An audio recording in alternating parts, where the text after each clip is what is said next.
بخاری میں نہیں ہے. نبی کہہ رہا ہے کہ علی تم پر لوگ راضی نہیں ہو رہے. جواب تمہیں دے چکا ہوں. یہ حدیث جھوٹی ہے. نہیں میں نے آپ کے سامنے یہاں بیٹھ کے کہا نا کہ نبی کریم علیہ السلام نے دعا مانگی اللہ سے کہ اے اللہ علی کو امام بنا دے, تو اللہ نے فرمایا ابو بکر کے علاوہ لوگ راضی نہیں ہیں. اللہ نے کب فرمایا؟ علم کے معاملے میں بھی آپ فرما رہے ہیں کہ حضرت علی سے زیادہ افضل ہیں ابو بکر صدیق رضی اللہ تعالیٰ. اور وہ جو حدیث انا مدینۃ العلم وعلی بابوہا یا دارالحکمہ, دیکھیں کسی کا علم کا دروازہ ہونا یا کسی کا پورا علم کا شہر ہونا یہ اپنی جگہ ایک فضیلت موجود ہے, مگر اس میں یہ تو نہیں ہے کہ میں علم کا دروازہ ہوں, علی اس کا دروازہ ہے, میں شہر ہوں, تو اس میں سیدنا صدیق اکبر کی کہاں سے نفی ہو رہی ہے؟ تو یہ یاد رکھ لیں کہ یہ جو 4 خلفاء ہیں ان کی بیعت اگر کوئی بندہ نہیں کرتا تو یہ غلط ہے, اس کو ہم صحیح نہیں کہتے, اس کو ہم درست نہیں کہتے. پہلے آپ کہہ چکے ہیں وہ جاہلیت کی موت مر گئے. نہیں, جاہلیت والی دوسری حدیث ہے, وہ آئے گا تو میں جواب دوں گا. بیعت نہیں کرتا وہ سراسر گمراہی پر ہے. اس کی وجہ یہ ہے کہ یہ خلفائے راشدین میں سے ہیں. اب یہ پلٹ کے پھر وہی بات ہے کہ سیدنا امیر معاویہ رضی اللہ تعالیٰ عنہ بیعت نہیں کی, انہوں نے نہیں کی بیعت. تو اس سے پتہ لگتا ہے کہ وہ رائے حق پر نہیں ہے. نہیں, وہ مولا کائنات کے سامنے جو زمانہ ہے اس زمانے میں وہ رائے حق پہ نہیں ہے. تو اس میں تو ہمارے پاس بہت ساری ایسی حدیث طیبہ ہیں کہ جن میں صحابی گمراہی پر نہیں ہو سکتا. صحابی جب بھی اختلاف کرے گا وہ اللہ اور اس کے رسول کے حکم کے تناظر میں کرے گا. جیسے کہ سیدہ فاطمہ الزہرا رضی اللہ تعالی عنہا نے وراثت کے معاملے میں اختلاف کیا تو ان کے سامنے قرآن کی آیت تھی, تو اب کیا حکم لگائیں گے؟ ہم یہاں سیدنا صدیق اکبر کی بات نہیں مانی تو معاذ اللہ کیا وہ کسی اور معاملے میں چلے گئے؟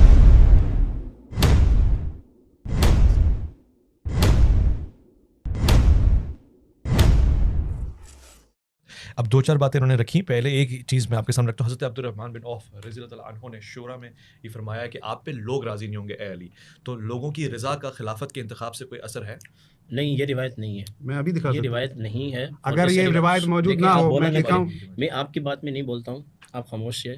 جو چیز جا رہی ہے لوگ سن رہے ہیں, لوگ اتنے بیوقوف نہیں ہیں, ان کے پاس سب کچھ موجود ہے. وہ میں آپ سے لوں گا تو پھر آپ جواب. اس کا یہ محتمل نہیں ہے جو یہ بیان کر رہے ہیں. تو میں بات یہ کر رہا تھا کہ یہ عالم جو ہے وہ سیدنا صدیق اکبر ہیں رضی اللہ تعالیٰ عنہ, کیونکہ بخاری ہمارے نزدیک تو صحابہ کرام میں سے اعلم الناس جو ہے وہ سیدنا صدیق اکبر ہیں. ہماری بخاری شریف یہی کہتی ہے, اور ہماری جتنی بھی کتب تدریسیاں ہوں یا غیر تدریسیاں ہوں ان کے اندر یہی چیز ہے کہ ان 4 بزرگوں کی ترتیب جو ہے اسی طرح رکھی گئی ہے. علم کے معاملے میں بھی آپ فرما رہے ہیں کہ حضرت علی سے زیادہ افضل ہیں ابو بکر صدیق رضی اللہ تعالیٰ. اور وہ جو حدیث انا مدینۃ العلم وعلی بابوہا یا دارالحکمہ, دیکھیں کسی کا علم کا دروازہ ہونا یا کسی کا پورا علم کا شہر ہونا یہ اپنی جگہ ایک فضیلت موجود ہے, مگر اس میں یہ تو نہیں ہے کہ میں علم کا دروازہ ہوں, علی اس کا دروازہ ہے, میں شہر ہوں, تو اس میں سیدنا صدیق اکبر کی کہاں سے نفی ہو رہی ہے؟ بات تو یہ ہے نا کہ سیدنا صدیق اکبر کی نفی ہو. دوسرا چلیں آپ سوال نہیں کر رہے, یہ بار سوال کر رہے ہیں کہ خلیفہ راشد جو ہوتا ہے اگر اس کی کوئی مخالفت کرے تو اس کا حکم کیا ہے؟ تو یہ یاد رکھ لیں کہ یہ جو 4 خلفاء ہیں ان کی بیعت اگر کوئی بندہ نہیں کرتا تو یہ غلط ہے, اس کو ہم صحیح نہیں کہتے, اس کو ہم درست نہیں کہتے. پہلے آپ کہہ چکے ہیں وہ جاہلیت کی موت مر گئے. نہیں, جاہلیت والی دوسری حدیث ہے, وہ آئے گا تو میں جواب دوں گا. بیعت نہیں کرتا وہ سراسر گمراہی پر ہے. اس کی وجہ یہ ہے کہ یہ خلفائے راشدین میں سے ہیں. اب یہ پلٹ کے پھر وہی بات ہے کہ سیدنا امیر معاویہ رضی اللہ تعالیٰ عنہ انہوں نے نہیں کی بیعت. تو اس سے پتہ لگتا ہے کہ وہ رائے حق پر نہیں ہے. نہیں, وہ مولا کائنات کے سامنے جو زمانہ ہے اس زمانے میں وہ رائے حق پہ نہیں ہے. اس کے بعد کا جو زمانے تو اس میں کیا ہے, اس میں کوئی مولا کائنات کے سامنے جو ہے امام اہل سنت شاہ احمد رضا خان فاضل بریلوی نے لکھا ہے کہ مولا کائنات کے سامنے جو امیر معاویہ رضی اللہ تعالیٰ عنہ کا زمانہ اقدس ہے وہ اس کو ہم نہیں مانتے, وہ اجتہادی خطا پر اس کو ہم مانتے ہیں. اس کے پیچھے حضرت عثمان رضی اللہ تعالیٰ عنہ کے قاتلین کا جو معاملہ تھا, اب ہند اللہ معاملہ کیا تھا وہ تو اللہ ہی جانتا ہے, لیکن اس زمانے کو ہم نہیں مانتے, اس پر ہم اس کو خطا پر اس کو ہم معمول کرتے ہیں. اب رہی بات یہ کہ صحابی گمراہی پر ہو سکتا ہے یا نہیں ہو سکتا, تو اس میں تو ہمارے پاس بہت ساری ایسی حدیث طیبہ ہیں کہ جن میں صحابی گمراہی پر نہیں ہو سکتا. صحابی جب بھی اختلاف کرے گا وہ اللہ اور اس کے رسول کے حکم کے تناظر میں کرے گا.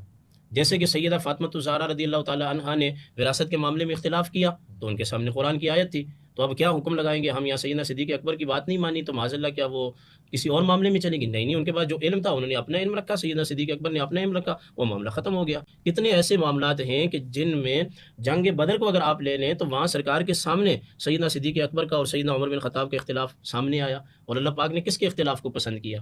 سیدنا عمر بن خطاب کے اختلاف کو پسند کیا.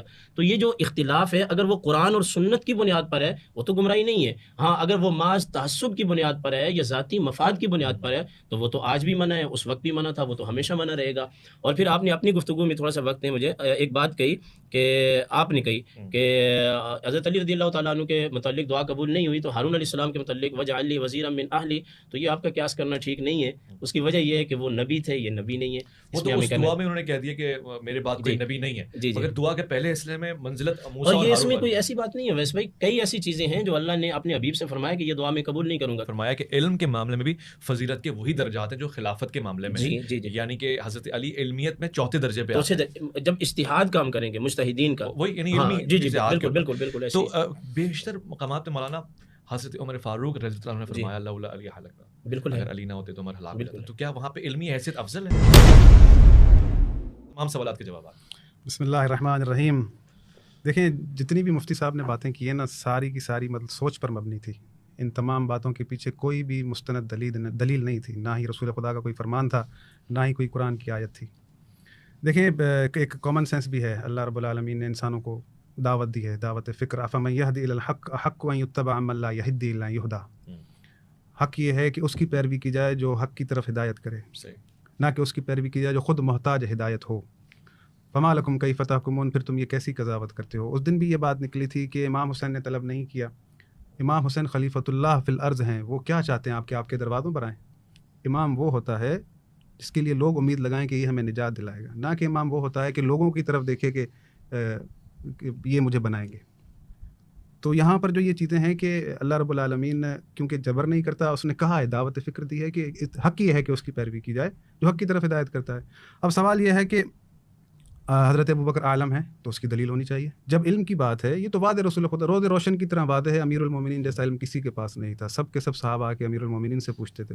ابھی خلافت قائم ہوئی تھی، تیسرا دن تھا، تو ایک مسئلہ آیا، نہیں پتہ تھا، امیر المومنین کی طرف سارے آئے. اور یہ تاریخ آپ کے پاس بھری پڑی ہے کہ رجوع کیا جاتا تھا امیر المومنین سے.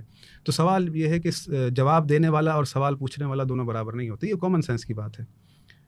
ہلاکت میں پڑھنے والا اور ہلاکت سے نکالنے والا دونوں برابر نہیں ہوتے. یعنی اس کا کمال، اس کا معیار اوپر ہے. اللہ رب العالمین نے جو اسے قرار دیا ہے. اللہ رب العالمین نے آپ کے لیے ایک نظام بنایا ہے. مثال کے طور پر ابھی جو مسلسل بات چل رہی ہے، میں نے وہ نوٹ لگا رکھے ہیں، میں چاہتا ہوں کہ کلیئر کرتا جاؤں کہ حضرت ابراہیم علیہ الصلوۃ والسلام نے دعا مانگی امامت کی. تو اللہ رب العالمین نے اگر رسول خدا کو آخری نبی بنایا ہے تو نبوت ختم ہونے کی قرآن میں آیت اتاری ہے. لیکن اللہ رب العالمین نے امامت ختم ہونے کی قرآن میں کوئی آیت نہیں اتاری کہ میں نے امامت کو تمام کر دیا. اللہ رب العالمین نے خود ایک نیا باب کھولا ہے. انما ولیکم اللہ ورسولہ والذین آمنوا الذین یقیمون الصلاۃ ویؤتون الزکاۃ وہم راکعون. اللہ تمہارا ولی ہے، رسول تمہارا ولی ہے، اور وہ ولی ہے جو حالت رکوع میں زکوٰۃ دے رہا ہے. یہ تو سب آپ سنتے ہوئے آ رہے ہیں. اب سوال یہ ہے کہ تفاسیر اٹھا کے دیکھ لیں آیت کس کے لیے اتری ہے. بات ہو رہی ہے عالم کی. اب یہ جو میں نے لکھا ہے، دیکھیں اللہ خود کو ایک عہدہ دے رہا ہے، نہ رسالت میں شریک کیا، نہ نبوت میں شریک کیا، لیکن ولایت میں شریک کیا. میں ولی ہوں، رسول ولی، اور وہ ولی ہے جو حالت رکوع میں زکوٰۃ دیتا ہے. یعنی تمام ائمہ معصومین انہوں نے یہ عمل کیا ہے. خلافت منصوص من اللہ ہے. امام مہدی آئیں گے، لوگ نہیں بنائیں گے، شورا سے نہیں آئیں گے، بلکہ اللہ کی طرف سے آئیں گے. دیکھیں نا، جس کو اللہ نے بنایا ہے اس کی بیعت ویسی ہوتی ہے جیسے نبی کی بیعت ہوتی ہے. نبی کو معصوم سمجھ کر بیعت کی جاتی ہے. تو یہ سوال پچھلی دفعہ بھی ہوا تھا کہ بھئی امام مہدی آئیں گے تو ہم انہیں معصوم سمجھ کر بیعت کریں گے، آپ غیر معصوم سمجھ کر بیعت کریں گے. اگر کسی غیر معصوم کو ہی آنا ہے تو ہم کیوں یہ ظلم و ستم سہ رہے ہیں؟ ہم کیوں یہ پریشانیاں کاٹ رہے ہیں؟ ہم کیوں تفرقہ بازی میں پڑے ہوئے ہیں؟ کیوں فلسطینی مظلوم ناحق مر رہے ہیں؟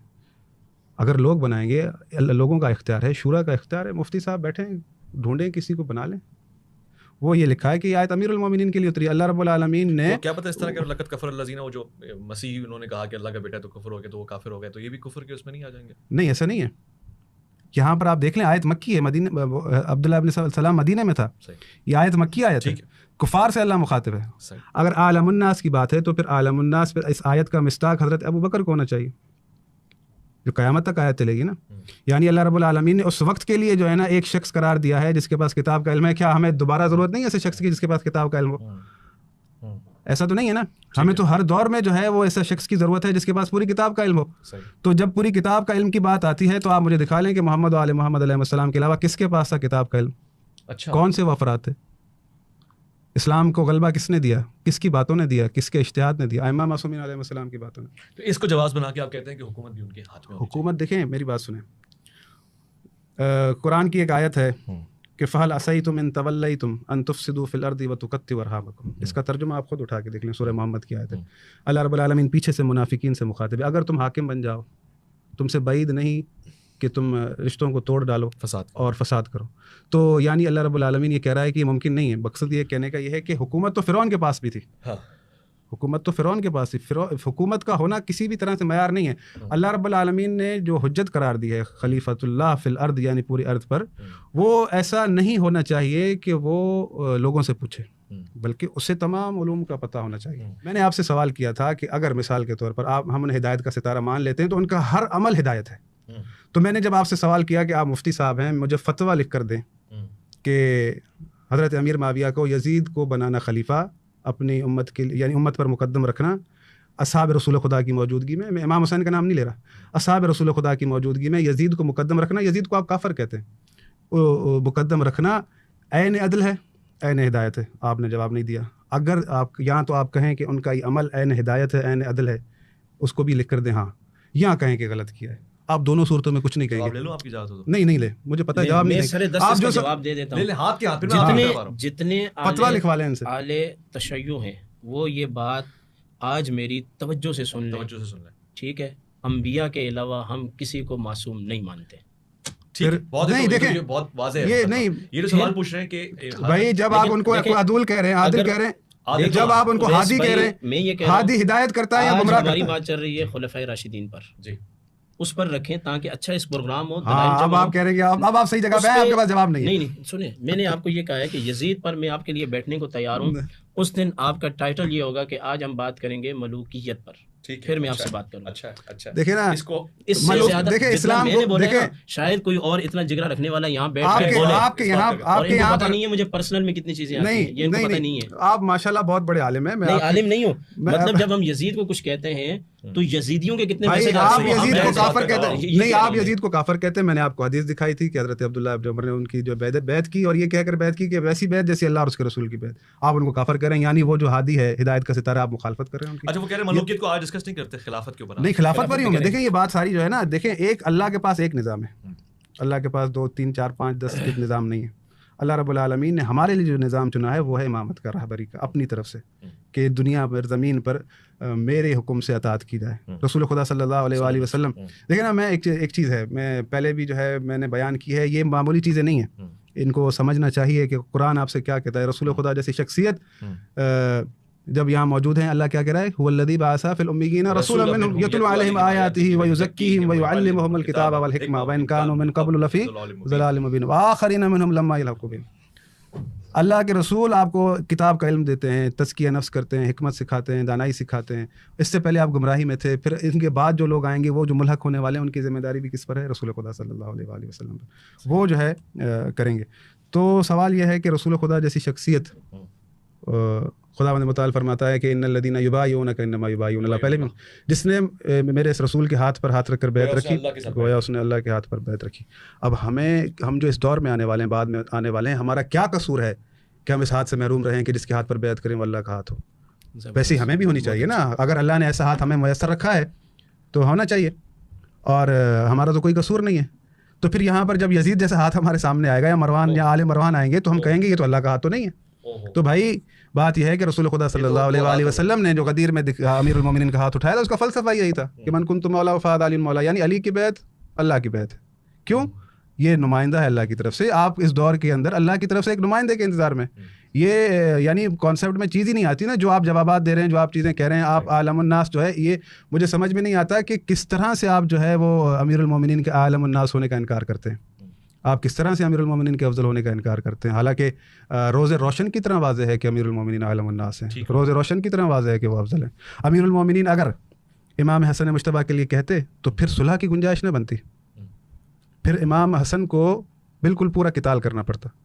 اور اللہ رب العالمین زبردستی نہیں کرتا. کیوں؟ دیکھیں میں نے آپ کو آیت کے اندر سب چیز واضح کر دی. اللہ یہ چاہتا ہے کہ اس کی پیروی کرو جو حق کی طرف ہدایت کرتا ہے. اللہ یہ چاہتا ہے کہ آپ اس کے نمائندے کی پیروی کریں. آپ کو اللہ رب العالمین نے نمائندہ دکھا دیا ہے, وصیت کروا دی ہے. آپ کا کام ہے کہ آپ جائیں, اللہ کے کعبہ آپ کے پاس چل کر نہیں آئے گا, آپ کعبے کے پاس جائیں گے. اور رہی بات مثال کے طور پر بیعت کا سلسلہ, اور اصلاً ہمارے پاس یہ چیز پروف ہی نہیں ہے, تو آپ بات نہ کیا کریں, اس بات کو جواب بھی نہ دیا کریں کہ امام حسن نے بیعت کی تھی. یا امیر المومنین نے بیعت کی تھی، جب ہم اس کو چیز کو تسلیم ہی نہیں کرتے. ہم آپ کو جو چیزیں دکھا رہے ہیں یا جو چیز ہمارے لیے وہی حجت ہے. آپ کو مثال آپ نے اچھا ایک بات میں نے کہا کہ حضرت عبد الرحمن بن عوف نے امیر المومنین سے کہا کہ علی تم پر لوگ راضی نہیں ہو رہے. انہوں نے کہا یہ حدیث نہیں، حدیث ہے، اور یہ عالم الناس والی حدیث بخاری میں نہیں ہے. نبی کہہ رہا ہے کہ علی تم پر لوگ راضی نہیں ہو رہے، جواب تمہیں دے چکا ہوں. یہ حدیث جھوٹی ہے. نہیں میں نے آپ کے سامنے یہاں بیٹھ کے کہا نا کہ نبی کریم علیہ السلام نے دعا مانگی اللہ سے کہ اے اللہ علی کو امام بنا دے، تو اللہ نے فرمایا ابو بکر کے علاوہ لوگ راضی نہیں ہیں. اللہ نے کب فرمایا؟ حدیث پیش کر رہے ہیں. وہ کون سی اندر اتنا مزاج ہے تحمل کہ آپ میری بات سنیں. نہیں میں وہ کہہ رہا ہوں کہ وہ حدیث تو پیش کریں. سبل الہدی والرشاد کے اندر یہ حدیث ہے، دکھائیں ذرا. مسلم کے اندر یہ حدیث ہے. کہاں ہے؟ عالم الناس والی حدیث نہیں ہے واللہ. اس پہ تو ٹک جائے نا، وہ کہہ رہے ہیں یہ والی وہ ہے ہی نہیں. دکھائیں تو صحیح. کیا کہا کہ مسلم کی یہ روایتیں چھوڑ دیں، لکھنا چھوڑ دیں. ہم تو یہ چاہتے ہیں کہ وہ لکھا جاتا تاکہ آج یہ بزرگ یہاں نہ بیٹھے ہوتے. وہ لکھنا ہی حضور علیہ السلام سیدنا صدیق اکبر. ہم تو یہ کہہ رہے ہیں کہ اللہ کے نبی نے فرمایا کہ علی تجھ پر لوگ راضی نہیں ہیں، تو اللہ کے نبی کی شان بڑی ہے یا عبد الرحمن بن عوف کی بات کر رہے ہیں؟ پھر آپ دوری بات بیان کر رہے ہیں. میں تو یہ چھوٹی بات تو نہیں، بڑی بات بیان کر. اچھا انہوں نے کافی وقت لے لیا، اب مجھے وقت دیں آپ. پہلی بات تو یہ کہ امام حسن کا یہ جواب نہیں دے سکے. ایک منٹ میں جواب دے رہا تھا تو آپ ڈائیورٹ انہوں نے بہت بڑا الزام لگایا کہ ابھی تھوڑی دیر پہلے انہوں نے خلافت کی جو شرائط دکھائیں کہ وہ سب سے بادر ہوگا، وہ سب سے عالم ہوگا، اور پھر لے کر کے آخر میں امام حسن کو بزدل ثابت کر رہے ہیں. قتال کرنا پڑتا تو امام حسن قتال کرتے بھائی. وہ کفار کے مقابلے میں، مسلمانوں کے مقابلے میں نہیں ہے. وہ کفار کے قتال کی بات کریں، پھر خیبر و خندق کی بات کریں. میں اس کی بات کر رہا ہوں. میں چپ ہو جاتا ہوں. پانی دے دیں، میں چپ ہو نہیں. جاتا آپ ہوں. پانی پیئے. آپ دیکھیں وفا لیتے ہیں. میجک انسائٹ کا وفا ہے آج ہمارے پاس، اور ہمارے پاس وسیم